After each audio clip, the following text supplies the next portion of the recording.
Ecclesiastes, as it's known, like I just said before, that doesn't seem to be a very helpful translation, is it's a very interesting, very interesting work of all the biblical works. For a few reasons. First of all, we read it on Sukkot, so it's good, at least in the Ashkenazi tradition. So it's very good to prepare in advance. But also, one of the big questions we're going to be asking is there relevance to Sukkot? Is there anything about it that connects to the festival? Now, if you've never read, or if you have read any of it before, the question might even be stronger. And what is it? So it's traditionally understood to be the work of King Solomon, of Shlomo Melech, and I'll explain why we get there. Forgive me, I'm now speaking to people on different backgrounds and levels, so if anything I say is I'm just a Hebrew word that someone doesn't understand, feel free to interject. Don't feel embarrassed that I'm supposed to know that. It's my mistake if I do that, so feel free. Okay, so the book is, we're going to start to go through and we're going to try and pretty much cover more or less as much as possible inside over the next few weeks. If my objective, which is likely to be unrealistic, is achieved, we'll try and get 2 chapters done each time we live together. I don't think that gets us till Sukkot, but we'll try. I'm not sure if we'll manage. Okay, so I was going to say, now if you've read it before, it seems to throw up a problem. It feels very repetitive. It basically seems to be saying a lot of life is meaningless, right? It's like, I said something once, you could sum up, it feels like you could sum it all up in one of the opening psukim, the second verse, and basically the last one. Vanity of vanities, or meaninglessness of meaningless, everything's meaningless, and then just go right to the end, Sof davar kol nishma. When you've heard everything I said, Akim Yirah, fear God, es mitzvos hashma, do his mitzvahs, ki zeh kol ha'adam. That's the whole human being. It's like you can start there, finish there. What do you need the rest of the book for? It just feels like it's saying the same thing in lots of different ways. And what I want to show you as we go through this is that's really not what's happening. Okay, it's really actually an amazing journey. And the key anchor that's going to help us to reshift our perspective, we're page 1278 in the Art Scroll book. The thing that's going to help us to comprehend it, will help me to, because this is now a personal thing. I got bothered by this every sukkah you read it, and I was a bit frustrated. I knew there's lots of lessons you learn because it often comes up in Midrashim or in Gemaras. I once actually, many years ago, bought something with an English, somebody wrote a commentary, and I learned through it many times. And there were a lot of good life lessons, but thematically I could not see why you had to have 11 chapters, like going through the whole thing. And so I decided, the only thing you're going to go and learn it, right? Do it the old-fashioned way. And what I did, 12 chapters, sorry. What I did is I went through every single passage, every verse, and found wherever I could the Gemaras that speak about it. You don't need to be a genius nowadays to do that, because you have all these online resources. So I would study the Talmudic pieces. Is there a spare one? Brilliant. Yeah, okay, great. So, and what I was trying to do with Chazal means the rabbis of the Medrash and the Gemara, the rabbis of really people who gave the first structures to the down of the oral traditions. I think, and I've learned this very consistently from teachers I had and from myself, they tend not to look at things only in the micro. So they tend not just to learn a lesson here, a lesson there. They tend to have a big picture. And one of the things you've got to try and do with every book of Tanakh, every biblical book, when you're looking through the eyes, is what's the big picture they're generating? And I'm going to give you 2 background stories, okay, that really help, I think, to frame the entire project. The first is a Gemara in Shabbos, that page 30b. The Gemara discusses the fact that Rav Yehuda says, he quotes a tradition going back to Rav, that the sages, the Chachamim, the rabbis, sought to suppress the book of Kohelet. They didn't want it to be part of Tanakh. Some of them at one point. Unbelievable. This is a work of Shlomo Melech, King Solomon, as we're going to see. Why? So the Gemara says because it's full of contradictions. Lots of other books also. Gemara often finds contradictions and resolves them. And then it says something very interesting. It says, why did they allow the book to stay? Because they saw that it begins with Torah and ends with Torah. How to begin with Torah? Because it says, Ma'yisun Adam, the 3rd verse, what's the benefit to man, Mechala Molay, in all that he works, Sheyamol Techas HaShamesh, under the sun? That sounds like life is fruitless, how do you benefit? But it hints under the sun, there's no benefit. That implies that above the sun there is benefit. So it's hinting already at spirituality. And it ends, of course, famously with Sof Davar Kol Nishma. In the end, everything's heard. Fear God, keep His mitzvahs, because this is all of men. Now, one second. There's an obvious question. Why did they want to reject the book?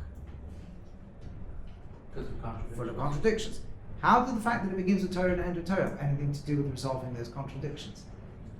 Later, the Gemara goes through and explains how the contradictions were resolved. But it seems that they were willing to put it back in Tanakh with all the contradictions. And it's only later they solved them. So if the problem is contradictions, how does the fact that it begins and ends with Torah solve the problem?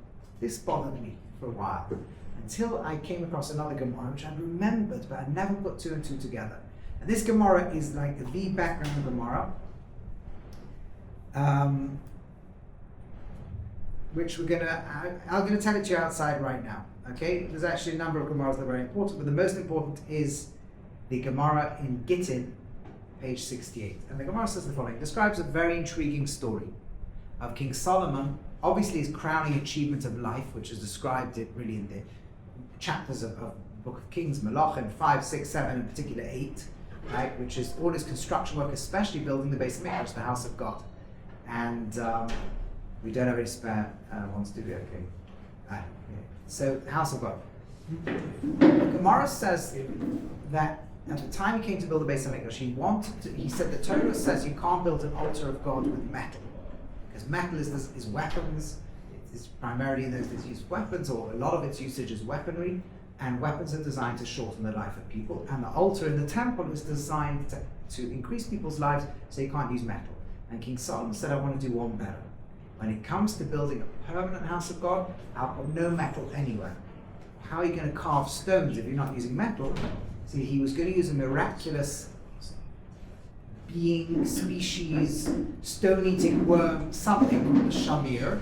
And the shamir, apparently Moshe Rabbeinu used it to do a lot of the carving in stones when he built things in the Mishkan. And the carving of the 10 tablets, 10 sayings of God, the 10 commandments. So Shlomo said, how do I find this thing? It's like, this is a very confusing Gemara, it's going to get even more confusing, okay? I'm going to more or less read it to you outside the way it's described, and then I'm going to explain it to you, and it will be an amazing introduction to this work.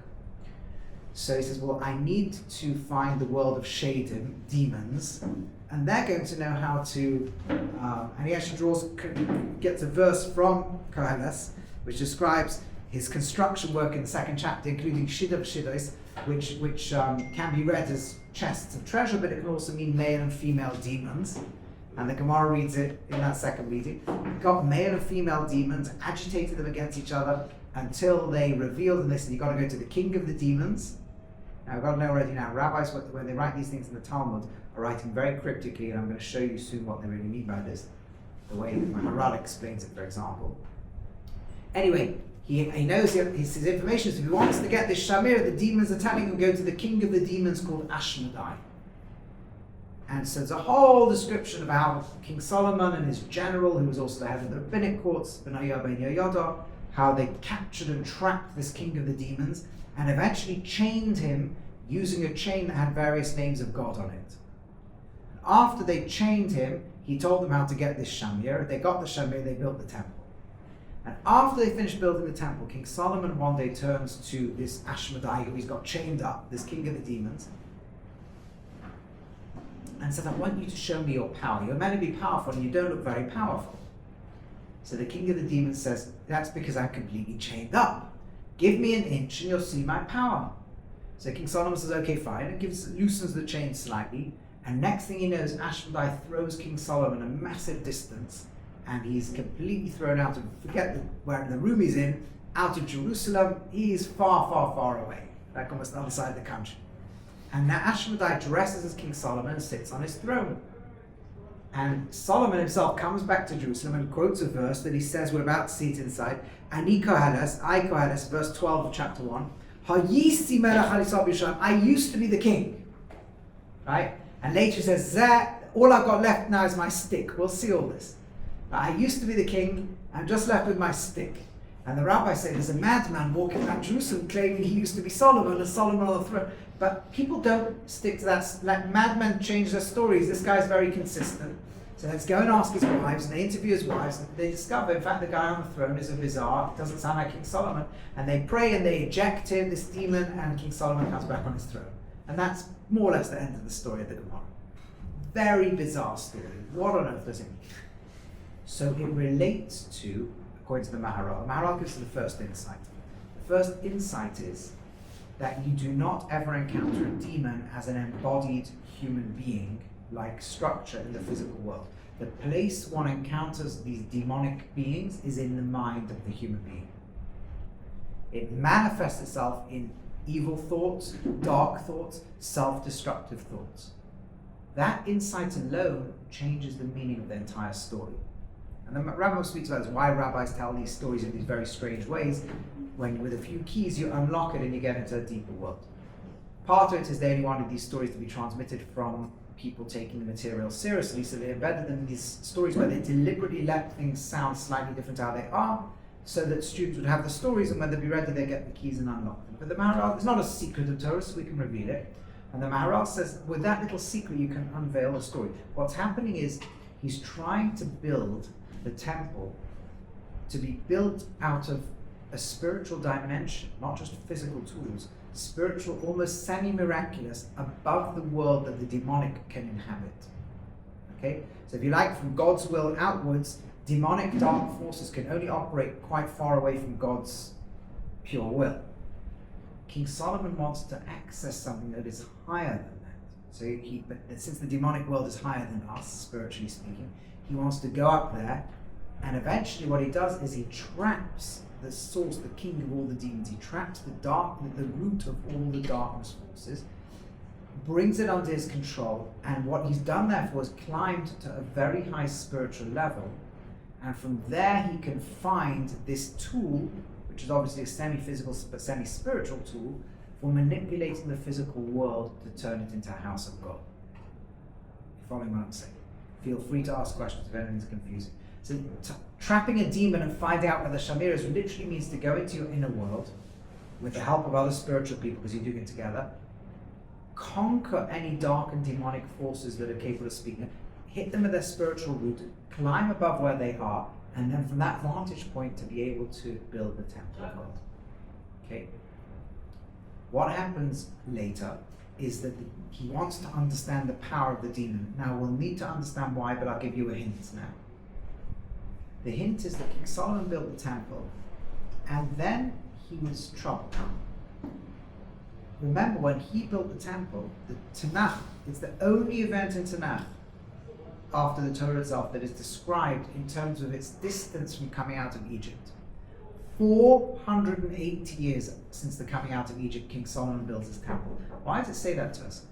Because obviously what it's telling us is this was the culmination of the process of coming out of Egypt. In other words, Solomon was acutely sensitive to the fact that we've had Avraham, Yitzchak, and Yaakov, the ancestors. We had a promise. We came out of Egypt. We came out of Egypt to perfect this world. We stumbled in the desert. We had to wait 40 years. So the golden calf, we delayed, we rejected the lamb. Then eventually we were allowed in. And we waited for generations till the people were able to be united by Solomon's father David, who then dreamed that the culmination of his work is going to be building the permanent house of God. And we have a name for the king of the Jewish people who's meant to build the permanent house of God, and end history is called the Mashiach. What does Mashiach mean? An anointed one, a king. We call him Mashiach ben David, the anointed one, son of David. Do you know the most literal person in history who was the anointed one, son of David? King Solomon. He is the anointed one, son of David. And God had said to David, his father, you cannot build the temple. You can make the plans, you can acquire the land, but your hands had to shed blood, as we learn in the book of Chronicles, Divrei Yamim, and therefore you could not build the temple in Jerusalem, but your son, whose very name is Peace, Shlomo, he's going to build the temple. And so this is the end. This is the thing we've been waiting for. This is the culmination of history. And King Solomon built it, God's presence comes in, and history doesn't end. We don't go back to the Garden of Eden. We don't, it just carries on. And Shlomo Melech, the rabbis are telling us, was wondering, and we're going to see it actually, once you know the story, the text will start to open up. Without it, the text is quite clear. So once you have this, the first 2 chapters really come to life. That's why I'm spending quite a bit of time on this story. I think it's an ingenious, we'll see. But we know that it says in a Mishnah, in fact we say it in the Shema, you should love Hashem your God, with all your heart, with all your life, and with every resource you have. But the word all your heart doesn't say b'chol libacha, all your heart, it's levavacha, doubling. And the rabbis say that's a hint that you should serve God with both your hearts, your positive inclination, of course, but also your negative inclination. How can you serve Hashem with all your negative inclination? So King Solomon says, I figured it out. I'm serving Hashem with all my wisdom, but I haven't yet turned the negative into a service of God too. So he turns deep inside his mind, he explores the demonic forces that he's suppressed and tied down with his connection to God, and says to them, how do I serve God with you? What is your power? And they reply to him, we can't reveal our power so long as you're chained so close to God that we are completely suppressed.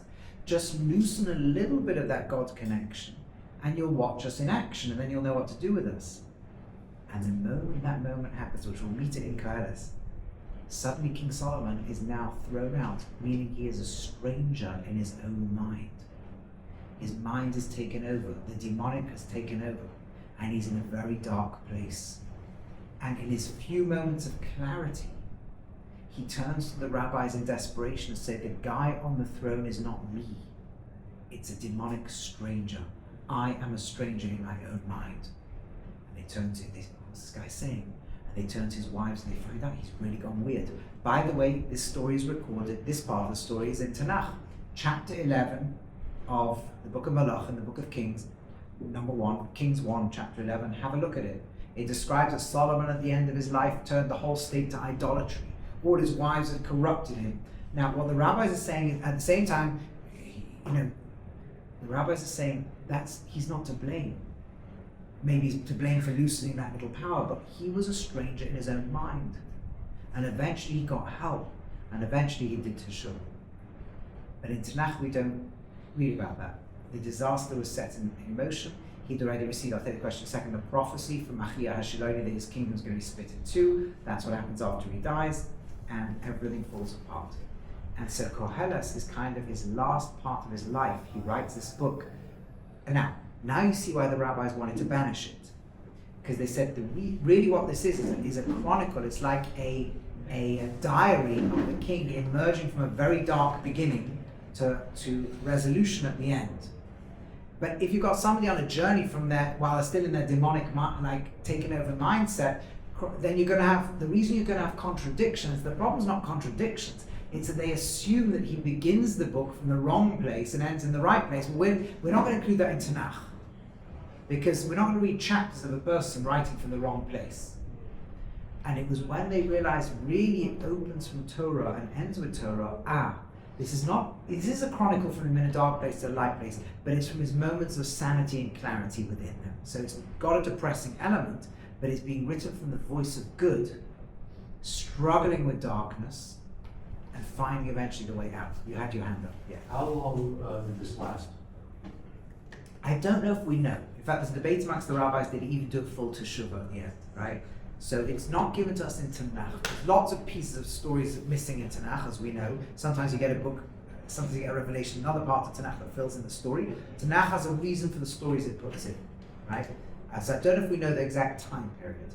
And Kohelet doesn't give us a time period of how it moves from one thought to another, but no doubt it wasn't a 5-minute process, right? Yeah.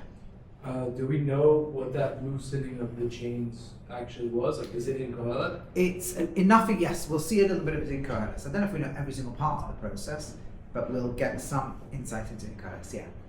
The question is, you described that this idea was encrypted in the Gemara you mentioned. Yeah. Why did it take so long to the Maral to unencrypt it? Okay, that's an excellent question which applies to lots of things, right? Some of it may be that there were traditions about this thing for a while that eventually got lost. And the Maharal dedicated his life to revealing what Chazal are doing systematically. There are people who did it before him. The Rambam already writes about how the rabbis encrypt things. Even before the Rambam, people write. Even the Gemara itself actually says that about certain things, like the way rabbis write and the type of encryption they use. Rabbi Rowe, son of the Rambam, says this. So there are other people who say such things along the way. I think the Maharal felt either that if it was being taught, it was being taught orally, needed to be written down, needed more widespread, or some traditions had actually been lost. And although we say Torah, there's some kind of like generations don't necessarily have the same spiritual sensitivities as other generations. Often we make up for it by having more intellectual tools, right? And it could therefore be that a certain figure in a certain generation feels he's got the tools to really do the job. Okay, so it's I don't have the full answer, but those are the points. Okay, let's now open up and let's get straight inside the text. Divrei Kohelet ben David Melech b'Yerushalayim. So these are the words of Kohelet, son of David, king in Jerusalem. Now the obvious question immediately is, who's the author? I've already told you the tradition that it's King Solomon, and that's fairly obvious because there are not a lot of people who could be called themselves a son of David who was king in Jerusalem. There are potentially two candidates, right? King Solomon and Avshalom, who temporarily kicks David out. But from the rest of the book, it doesn't seem plausible that it could be Avshalom writing this, and therefore there's only one candidate, is King Solomon. So why does he call himself Kohelet, or Koheles? What does Kohelet mean? What does it mean? It seems to be related to the word kahal, gathering, right? And it turns out there's a few different reasons given. I'll give you the first one now, and as we go through the book, hopefully the second one will emerge. Well, I'll give you the second one as well, but it will become clearer why it's there. The second one first is, I think Rashi brings them as well, is that it could just be a gathering, an assembly of wisdom. Okay, you could put that. You could then call the book of Mishlei that. But the other is it relates to a moment in his life. This moment in his life that he was called the Kohel, the gatherer, is chapter 8 of the book of Kings, Melachim Aleph, and there he gathers the nation, actually emphasizes that how he gathered everybody together for this national event of the Beis HaMikdash. So he may want, after his colossal failure and collapse, he may still want to refer to himself as the man who gathered the Jewish people together. Okay, we'll see a little more significance of that as we go through, and as I say, the second one, the gathering of the people, is going to be very important too. Now let's go to the next verse, which really opens the book. Havel havolim oma koheles, havel havolim hakol havel. Havel is an interesting word to translate. It can mean anything from air to meaninglessness to breath to vapor. Like, it's a lot of possible things, but it certainly seems to be, it's normally translated as vanity of vanities, says Koheles. Vanity of vanities, everything is vanity. So 7 times he uses that word. Okay? And people focus on this a lot. This is key. Now, why is he saying this? So there's a lot of different interpretation about it, but obviously on a simple, straightforward level, he feels that life is hopeless. And he's going to make this point very clear. Remember, he's just crashed. He's literally seen that 480 years of work has just come crashing down, and it feels like life is very meaningless. Okay? The number 7 may well correspond to the 7 midas of a person, 7 attributes a person has, or the 7 spiritual dimensions. Like, he's seeming to say that from his perspective, everything feels meaningless. Now, there's a very important key word in this passage that is the easiest to miss. It's the word hakol. Keep in mind, as we go through, I'm going to make you notice a few things. One is the word hakol, which literally means everything. You could literally see the entire book Koheles as a meditation on the word kol, everything. If you want to get a little hint, we're going to start from the Hakol Havel, everything is meaningless, and we're going to end with Sof Davar Hakol Nishma, when in the end, when you've heard everything, Eselakim Yoros Mitzvos Shmar, fear God, keep His mitzvahs, Kizeh Kol Ha'adam, because this is the whole of the human. So when a book of Tanakh begins somewhere and ends somewhere, that's usually a clue as to the journey it's going to go. So we're going to journey from the perspective of feeling that Hakol, the whole, is meaningless or empty or futile, to getting to the point where when you hear everything, you serve God, and this is the whole of man. And along the way, we're going to meet this word many, many times, and King Solomon's going to shift his understanding of it all the way through. It's going to turn out to be the central hypothesis of the whole work. Okay? Whetting your appetite and exciting you, but okay. So at this stage, we think everything's meaningless, and he's going to explain what benefit or increase is there to man in all the work that he does under the sun? Now, I quoted that verse earlier. That was the verse that told the rabbis that this is okay. Even though he feels like he's in a dark place here, he is hinting that he knows that above the sun there is hope. Right? He's not lost his trust in God. He's just feeling that from under the sun it looks hopeless. Now, I'm going to give you another hint. The use of the word Adam over here is very important. And also the Hebrew word ma, what. These are going to be key words to understand the book. So a lot of words, kol, ma, Adam. There's going to be another one which I'm going to introduce later on as well, okay, when it comes up. Ma means what, but pretty much every single time Kohelet uses the word ma in a questioning form, what, the answer is the completed human being. You could literally, you could test this all the way through. We'll look at a lot of examples. Right? Whenever he says, what is the purpose? You could turn that around and insert instead of the word what, the purpose is the completed human being. So, Adam, what does man add, or what addition can you make to man in all the work you do under the sun? The answer is the completed human being is the real addition you can bring to man in all the work you do under the sun. Okay? Again, it's very, very powerful. You should know the Hebrew word ma, what. It's gematria, it's numerical, it's 45, which is the same as the word Adam.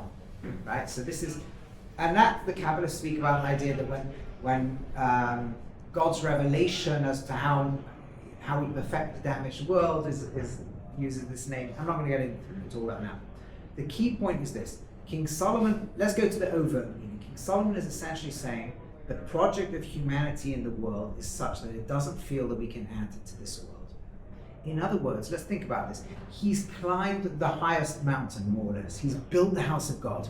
And he was almost at the peak of bringing the end of history. And he's come sliding all the way down. Imagine you spent generations climbing Everest. And from the top you come sliding all the way down. And you know what he feels? It must be that the world is such that we cannot really change it. It's held in equilibrium. God's holding it still. It's torn between good and evil. If you pull really, really far one way, it comes catapulting all the way back again, and you can never really change anything. You can't really bring change to man. And he carries on in this vein. Although he hints that he knows there is still hope above the sun, right? Carries on. One generation goes, another one comes, and the world stays exactly the same. The sun rises and the sun sets. Right? And it goes back to its place, right? And then it comes back again, right? It goes to the south, it circulates to the north. Round and around it goes. It goes always back to exactly where it came from. You can sense in here in lots of different ways he's saying this point that we cannot change the world. It's futile. My project, our project, it's all not going to happen. Maybe God will one day just create another world and it'll be the world to come. But we can't get there. That's in essence what he's saying over here. Okay, let's keep going. All the rivers go to the sea. In other words, by analogy, and the sea never gets full. So we can throw everything we want at the world to come. The sea is often a metaphor for the world to come. Right, this infinite vast. We can put, but it will never ever get full. We can't change it, right? Wherever they go, that's where they come back to. Okay. Everything gets exhausted. Man can't even speak. The eye cannot be satisfied from seeing. And the ear cannot satisfy from hearing. That which was, that is what will be. That which was done, that's what's going to be done. There is nothing new under the sun. There are things where people will say, hey look, we've got something new. We've got a smartphone, we've got the wheel, we've got steam engines, we've got space rockets. It was always there forever. That it was there from the beginning. Now we need to pause here because that verse surely King Solomon had seen in his time innovation, right? So we need to ask what's going on. Why is he repeating so many verses here? And what's going on with all of this? So now I'm going to give you a few examples. There's very, very important things to draw out over here. There's a theme that the rabbis bring up in a lot of different ways with these verses. Many of these verses have an anomalous aspect to them. They appear to be saying one thing, but they're hinting at something else. Okay? So, for example, on the rivers all flow into the sea. So in Kohelet's Rabbah, the classical medrash on midrashic rabbinic interpretation of antiquity on Kohelet itself, it says like this: it says the sea refers to the ocean, and it never fills because the ocean can't fill, but it also can mean the wisdom of a person which is in their heart, yet the heart never fills up entirely. So there's a hint of something positive perhaps in there, right? And then he says, then he carries on, the same medrash, so if all the rivers flow into the sea, where does the earth get its water from? And what's the answer? From the waters of the ocean. In other words, aren't they too salty? They're sweetened by the clouds. So what's going on over there? The water cycle is a metaphor basically for a world that is always moving back to balance. That's the point. There's always this, you could throw something in, but it's always coming back out again. Now that is not so good for King Solomon, because he's trying to break the balance of the world and get it to rectification. But then we say things make us tired. No one can ever state them. So here the Gemara in Yoma says like this. Rava says that one who engages in idle chatter, right, violates a positive command, right? You should talk about them, you should always talk about the Torah, right? And also negative command.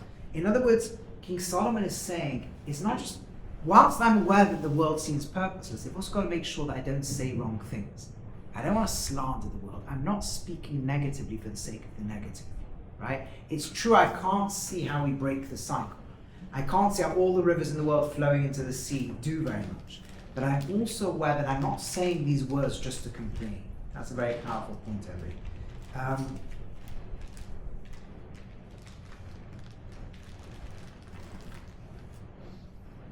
I have a little theory which I'm just gonna say over here, which is, this is another lesson here which the Gemara also brings out, which is almost the worst words you can do is ask for a test. The Gemara actually says that King David, on whatever level he failed, elsewhere the Gemara says not really a sin, but on whatever level he did something that needed teshuvah for, he did, right?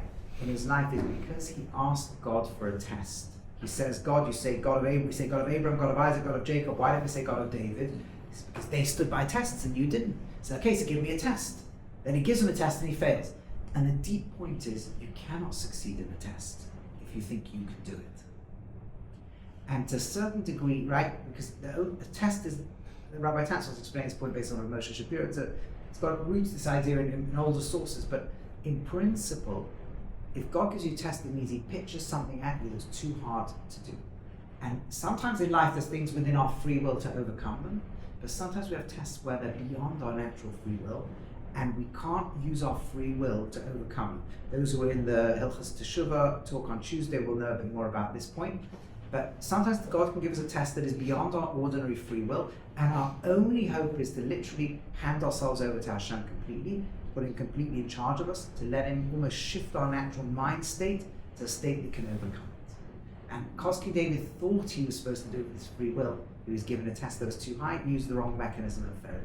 And King Solomon may be reflecting on that over here as well, and saying that I shouldn't have asked for the test, which was beginning to reveal to us, I shouldn't have tried to shortcut the system by unleashing the negative within me to feel its power, and that may be held in the background. But now comes the most important bit. This idea there's nothing new under the sun. Okay?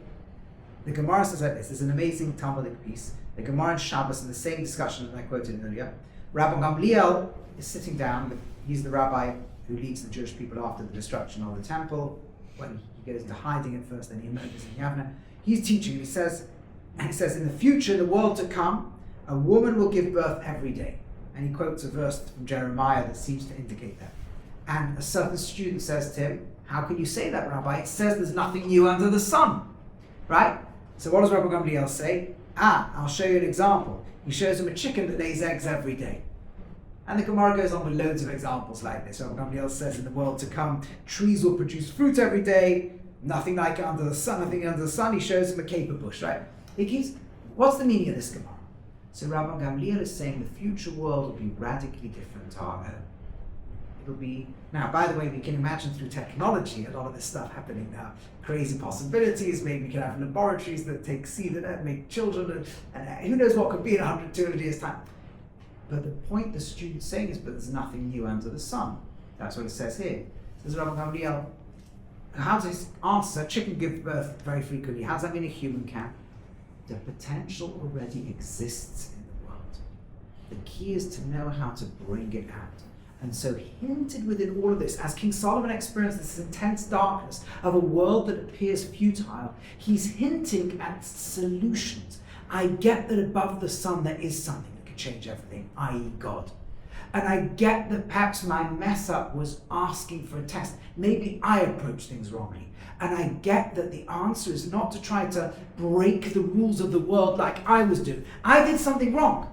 Basically, you're not meant to unleash your negative drives, but I thought I could break the rules to rectify the world, which, by the way, the Gemara says was emblematic of mistakes King Solomon made. He married too many wives. He married idolatrous wives. Why did he do all that? For the same reason. He was trying to bring perfection to the world. He thinks, I am Mashiach. I brought the temple into the world. Now I've got to bring everything negative under God. So I'll marry into every idolatrous kingdom, and I'll bring them all to rectification. But the Torah said not to do it. He says, I know, but that's for everyone else. I'm now at the end, the last 5 meters. I can see how to get there. You're not meant to unleash your negative drives, ask for tests. I know, but that's for everyone else. I'm 5 meters away from the end. It's like, if I just jump this last bit, I can get there. And as the wisest of all people, I know how to do this. And it's all come crashing down. And he says, maybe I should trust a little bit more.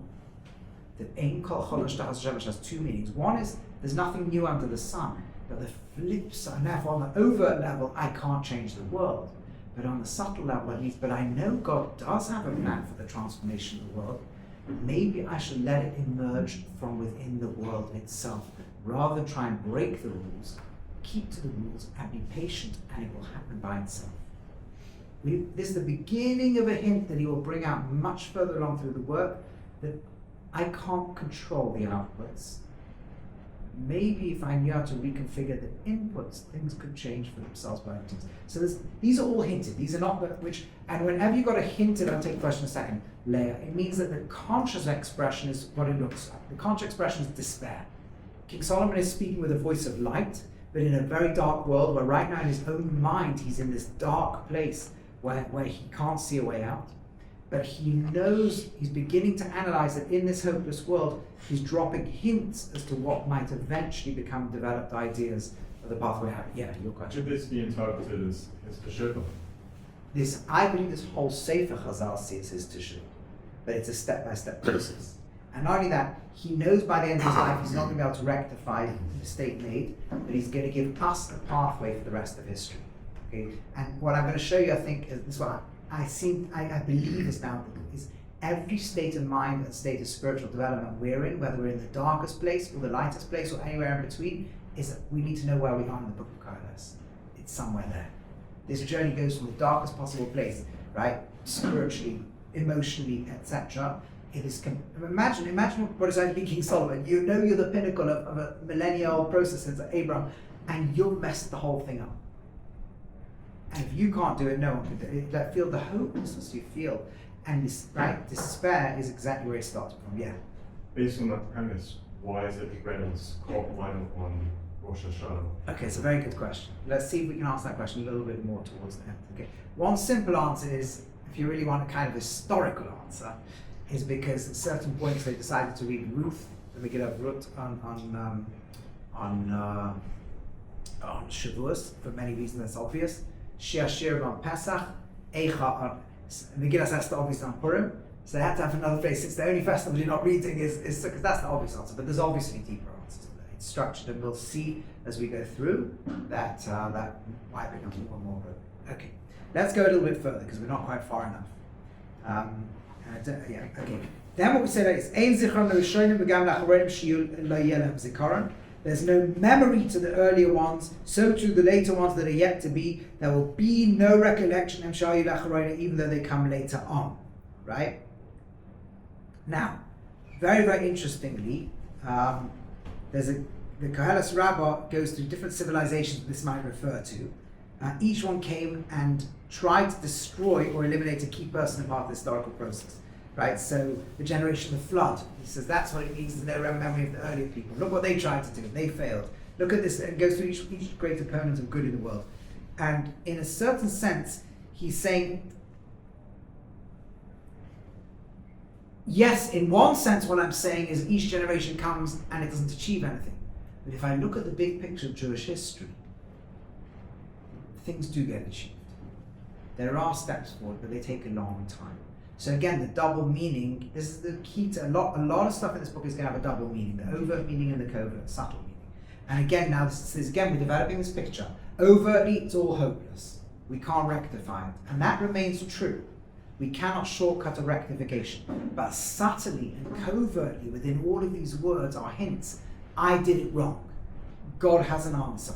The world can naturally eventually develop its solution. And if I look and be inspired by the long history that we learn about, we can see that over time, generations try and come and civilizations fail to destroy us. The world does get slightly better over time, and so on and so forth. Okay, now we come to this is all the introduction. I'm in this place where the world looks hopeless. Vanity of vanity, meaninglessness of meaninglessness, all meaningless. The whole thing looks disastrous. That's the introduction. Very striking, very evocative, very much not what we'd expect King Solomon to say, except when we know where he is. End of the introduction. Now the story begins. You look confused. Me? Yeah, or you just studiously think, oh, I'm just maybe. okay, great, fantastic, that's even better, great. Just if you have a question, feel free to ask it, but hopefully we're stimulating lots of thought, that's great. Now that we've got that, this is like nowadays you put the front of a YouTube video, like the key, and then you go, okay, now let's start the story from the beginning. It's just like, we're watching King Solomon, the world is hopeless, it's a disaster, it's useless, like, boom, now let's get, where did all this begin? We got clickbait. Right, the clickbait is at the beginning. Ani Kohelet, I Kohelet, Hayisi Melech Yisrael B'Yerushalayim. I used to be the king of the Jewish people in Jerusalem. So this immediately makes no sense unless we got the Gemara in the background. What do you mean I used to be king? He ever became not the king? No, I used to be king over Israel. Now I don't feel like I'm king anymore. Now I'm a stranger on my own throne. You see, once you got this Gemara, it's powerful. You suddenly see, I used to be the king of Israel over Jerusalem. And what happened? Nosati es libi, I gave to my heart, lidrosh, to study, velasur, and to explore, v'chochma, with wisdom, al kol asher na'asa tachas hashamayim, everything done under the heavens. Right? Before we said there's nothing helpful under the sun, which implies, but above the sun it is. But you should know my life project was to understand everything under the heavens. What did that entail?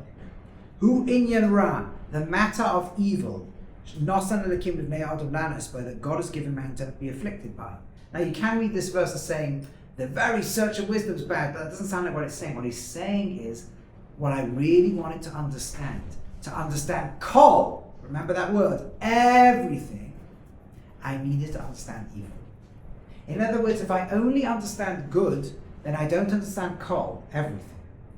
I told you that this whole book is about the word kol, right? It's about a few words, but kol is the most central. What is everything? And if I want to understand how to serve God with kol, with everything, then I need to understand the purpose of evil and how to bring evil to good. Do you now see, once you got that Gemara, otherwise this whole verse doesn't make any sense. Do you follow what's going on? This is why that Gemara is so ingenious. It makes the whole thing now like a hand in a glove. Until I studied that Gemara, put it back in here, and when I started reading it, I was like, oh, this is what's going on. He wanted to understand how we bring everything to the service of God, because he said, as Mashiach, son of David, that's my job. The fact that the world hasn't achieved perfection when I built a temple, which he's going to soon describe, is exactly that problem. And therefore, I've got to understand evil. Because if I don't understand evil, which is in the world to frustrate us, how can I bring the world to perfection? Ra'isi, right, verse 14 is Kolamasim. I looked at all the actions done under the sun. Vini hakol, when I look at everything, it's hevel ru'us ruach. It's meaningless. Why is everything meaningless? Because it seems to be corrupt and it seems unable to be rectified. Just doing a few good things is not enough. I've got to rectify everything. The chesron lo yuchal imanos. What's lacking cannot be numbered. Okay, the Gemara talks about lots of examples of what this means. But the point is, I'm looking at a world, says King Solomon, and I'm trying to work out how to change this paradigm of an unrectified, basically a world since the sin of man. Since the sin of man, this world, evil dominates the world seems irredeemable, we can't break out of it. How do we do it? That's what I put my head to understand. Again, and there's so much to say about each of these verses, but I've got to a little bit flow through, otherwise, so hopefully you get the big picture. There's a lot more details to drill into, but I'm just going to try and work primarily at the more bigger level. I'm a bit conscious of the time as well. Right? So what I then said is, okay, look, I've set my mind to understand how to deal with evil, how to bring it in service of God, and how to rectify this broken world. Then I said with my heart, I have gathered more wisdom than anyone else who lived before me in Jerusalem. And that's going back to Kings 1 chapter 5, Menachem Melech 8, when or even earlier, Gimel, chapter 3, I should say, when God says to him, what do you want? And he says, wisdom. Right? God says, that's the best choice. Okay? And in fact, my heart knew a lot of wisdom and a lot of knowledge. And now this is the moment when he sets his heart and says, okay, heart, I'm going to let you do something now. Not just know good. I want you to know bad as well. Because I don't know how to rectify the world unless I understand bad, and then I can work out how to rectify and bring it up to Hashem. So I told my heart to go through Chochmah v'das, wisdom and knowledge, Hoileinus v'sichlus, and also foolhardiness and stupidity, right? In other words, bad. Yodati shegamzu rayam ruach. But then I knew, and the minute I did that, then I knew, and I immediately realized this was a mistake. So this is the transitional moment. He's introducing, I had a project. I wanted to rectify the world. I wanted to solve the problem of bad. I wanted to know how to rectify evil. And I said to my heart, look, if anyone can do this, you can. You're the man of wisdom. But now I want you to know how to serve Hashem with both your hearts. The heart of wisdom and knowledge, and the heart of stupidity and insanity. And so I let my heart explore both. And as soon as I did it, I realized what a disaster this is. Ki b'rov chochma rov ka'as. Because on the contrary, now he's describing the transitional mindset. The more wisdom, the more frustration. Yosef das Yosef machov. The more knowledge, the more pain. In other words, if I'm just a normal guy who's stuck in the middle of good and bad, okay. But now, do you know how painful it is to be sitting at the bottom of the mountain? On the contrary, the closer I came in wisdom, the more agonizing it is right now. The closer I was to the finishing line, the more pain that makes me now to have crashed like this and to be irredeemably stuck in this world. So he's literally described now. Why did I just tell you life is futile? Because this is how I now feel in the moment of despair. In the darkest moments of my life now, the more I had, the worse I am now. This is like the really depressed mind. But King Solomon has good reason for it, right? And this is the incredible introduction to this journey. Yeah. My translation says, I perceive that this too is a vexation of spirit, meaning like both the wisdom of the trying to go for wisdom of good and bad. He said, unless I'm reading it wrong, they're both a vexation of the spirit. It's possible. The part of the problem of Kohelet is written slightly poetically, so there's a lot of ambiguity in the correct translation. Mm-hmm. I deliberately translate in a word I think is faithful to the picture Chazal are doing, but the translation probably often go with Rashi. I don't know if they use the Radak. I think Art Scroll prefer Rashi to the Radak, but they're working through. They've got a methodology to what they do. I don't think it's necessary. You could probably still use that translation, still say what I'm saying, because the this too then you'd say is once I've got this, then now everything becomes frustrating. Okay. Yeah. But you will sometimes see translations chosen there that are different to the ones I'm working with. They're not, I don't think in the big picture makes the biggest difference, but often it's because are you focusing on a micro lesson, and there's many, the way this verse designed with a bit of poetry, there's more than one lesson you can derive from. Okay, let's move a little bit to the second chapter. I'm not going to get very far, but let me just get a bit far. So now you should know the chapters in general in Tanakh are not Jewish. Okay, Jews did not create the chapters. The only part exception is the Book of Tehillim. book of Psalms. We have other things. Pass me this one, Anna, thank you. If you look in the text, you will see, and you'll see this every time you look at the Sefer Torah, there are gaps in the text. Okay, those are the correct chapters according to us. They're a lot smaller on average than the non-Jewish chapters. There's a good reason the non-Jews put a chapter 2 in here, which is now King Solomon describes the beginning of trying to find solutions to this problem.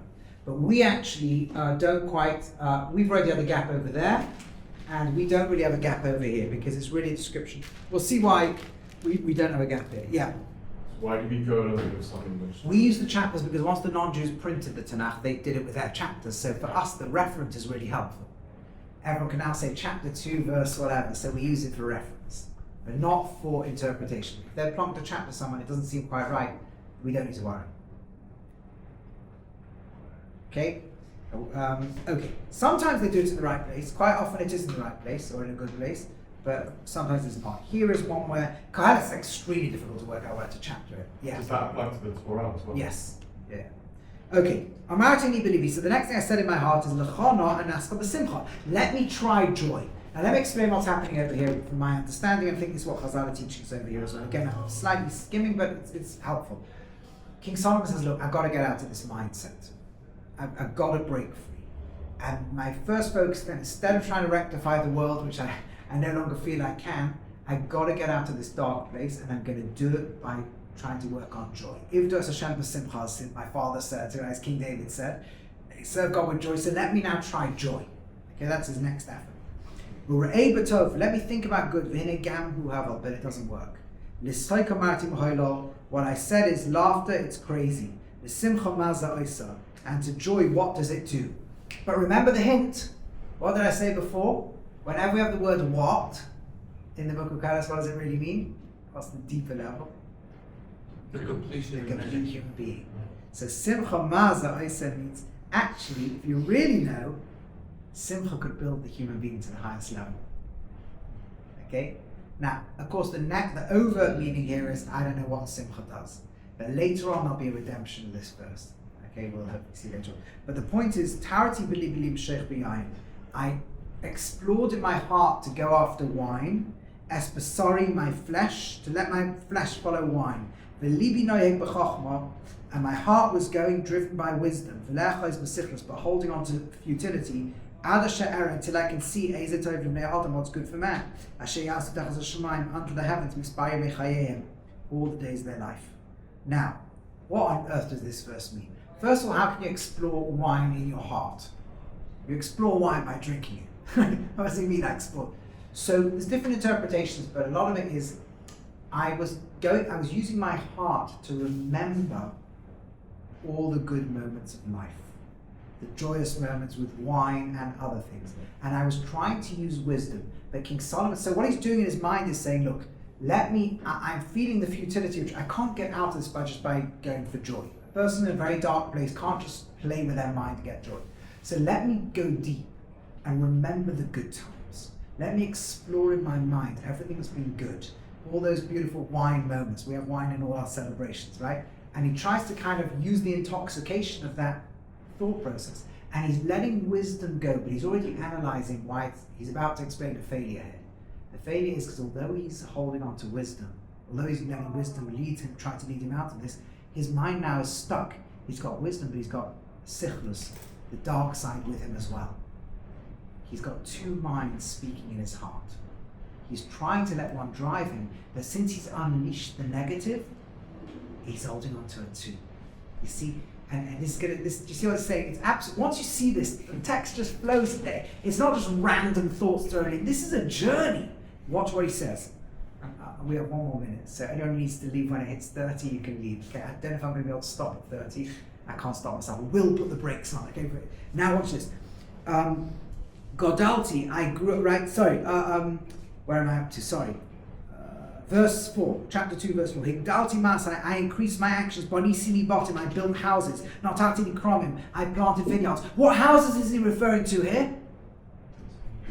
There's 2 houses discussed in Kings. The Beis Hamikdash and his own palace. So in other words, but this is after that event. Yes! You see, he's not now saying, I tried to build. He's saying, I was going in my mind and exploring and remembering that beautiful moment in my life when I built the Beis Hamikdash, and then when I built this amazing palace, and then when I planted these vineyards, Arsisi Viganas, and I made these gardens and Pardesim, I just get back in that mind to those amazing moments. Like say to somebody in a depression, like, but you remember a few years ago that beautiful time you had, and that amazing, when your child was born, and this is what he's doing. Gardens and orchards. I planted every single tree, and of course there's hints over here. He wasn't just planting physical fruit and tree, he was trying to plant the garden of Eden on earth. Okay. I made streams of water, I'm doing now more in English, to water the garden. Again, there's hints back to the Garden of Eden. There's many levels to this. But he's describing these incredible triumphs in his life. I got servants and I built homes, and I had my own children and lots of cattle. I was bringing a whole miniature world under there. More than anybody had been there before me in Jerusalem. I gathered. Right, gathering is a big theme, the word Kohelet, right? Verse 8. I gathered also money, gold and silver, right, and the treasures of kings and provinces, and as I had the whole world coming to me. He did, he had the king, queen of Sheba, Kashava coming, chapter 10 in the book of Kings. Everybody was coming to me. At least let me remember those good times, just before it all went wrong. Let me go back in my mind and do all this. I had sharm singers, and right, I had all the pleasures anyone could have, and shidos. Treasure chest, but remember that word can also mean the demons. In other words, I climbed beyond the level of the demons. That's how great I was getting. Let me remember at least those moments. Let me re-explore that journey. The Godalti, and I grew great, and I was more than anyone had been before me. Even my wisdom, at this point my wisdom was still with me. He's trying to learn the lesson. Can I get back up there? Remember, I got all the way up there. Let me still remember how far I climbed with my wisdom. And anything that my eyes sought, I didn't stop. Why? I didn't stop having all the joy, because my heart could be joyful from all this. And then he says, why is he saying that? Because I knew how to use everything for the good. So he's exploring in his mind, trying to remember all those amazing steps, the triumphs, the successes, the spiritual levels he reached, the power of having almost brought God's presence to earth. And maybe this could A, remind him of the joyous moments and get like a psychological boost, but B, is maybe he can even learn from all of this how to get back up there again. And then comes the most frightening line. V'zeh hayachalki mikol amali. And this was my portion from all I built. Says the Gemara. After Ashmedai throws him out, after his own mind he's a stranger in, this is the verse he says. You know what's happening? He's remembering all the good. But remember, he's doing it driven by his wisdom, but still being held in the grip of the dark voice. And the dark voice pushes him on. Oh, remember this great time. Oh, remember, he's feeling, yeah, this is great. And the dark voice says, yeah, keep thinking more. And the wisdom saying, keep thinking more. Yeah. And then the dark voice says, and what happened next? What was the result of all this beautiful process? This led you to the dark crash. I turned to all my actions. That I had to done of the work Shamalti that I'd done last night to build. Hakol Hevel. The sum total of all of it is meaninglessness. Right, in this pain of the soul. The Ein Yisro, and I added nothing. Tachas Hashemesh under the sun. And then I turned to look at wisdom and stupidity. Because who is the person who can come after the king? Is Klash. So I could see my next thought is okay, that didn't work. But let me at least learn this. Surely I can now really show the world the difference between wisdom and stupidity. Surely I can now see in this moment of agony the difference between wisdom and foolishness is the difference between light and dark. I can see this more than anybody else. The wise man has his eyes in his head. The fool is walking in darkness. And I knew that even knowing that physically we all die, but I still knew the difference between life left and wisdom, even in this world, and fool is light and dark. So again, he's tried to get out of it, first of all, by by trying to bring joy. That didn't work. Then he said, okay, let me go back in my memory and re-explore all those amazing memories, and that didn't work because his darkness just used that against him. And now he's saying, okay, but let me at least have this. I can see the difference in wisdom and foolhardiness. That at least I've learned from all this. And whoa, it's not a small difference. This is heaven and earth. This is the greatest pinnacle to the deepest dark dungeon. Little, right? But then I said inside my heart, and whenever he says that, you know that he's talking inside his broken, damaged heart. Well, what difference does it make? We are all going to die, and none of us are going to impact the world. So why did I even bother to get wisdom? Said anymore. I've spoken to my heart. The whole thing's a waste of time. We're going to stop in a second. In 2 verses time. There's no memory. In other words, there's no impact on the world. The wise will fulfill or the fool forever. Look at that word again. When the days come, everything is forgotten. Nothing impacts anything. Maybe God can come and save the world with a messianic end, but it's going to be God, not us. That's how it feels. Remember, the beauty is, the reason the rabbis thought to remove this book is precisely because this sounds like such a dark thing. And what they realized that he's not. He's describing what it feels like to be stuck inside here so that he can help diagnose the problem to get out of it. He knows that. How can it be that everyone just dies the same way? I got to the point of hating life. It's all so evil. Because it's so futile. I even hated all the good that I'd done, all my work. I leave it to the person who will live after me. By the way, I'll tell you an amazing thing. This comes up, I'm so sorry, I'm cheating. I said I was doing 2 verses. Right? But who's the person who lives after him? He's basically hinting at this new person in my mind. I've given him control over this whole disastrous world. This you'll see many times in the book. Okay, we'll remember that we are up to verse 19. We haven't quite finished the point, but what I want to pause is when you see the power of this is absolutely amazing. He's describing from the inside a good person going through the darkest thing. He's diagnosing it for us, and he's saying the steps that didn't work. Later on, he will redeem these steps, actually. He'll show you how but you have to take up. He's showing all the pathways he tried that didn't work, so that we can, and so often we meet people who are literally feeling these sorts of things. Spiritually, I'm in a very dark place. Life felt futile. I failed my test. I worked for 3 years on something and came crashing down again. Or their life feels like it's in a dark place or something else. And just trying to bring joy doesn't work. And just reminding the good times they're only more painful. But he's already given us some hints. Hints that there's a pathway out, which he doesn't yet know. He's got to find an access. Hints that he knows it's because he's still in the grip of the dark thoughts that none of these pathways can get him out. And if he can find the way to free that grip, then he'll find the pathway out. So this is like an amazing introduction to the book of Kohelet, and this is where I'm going to finish.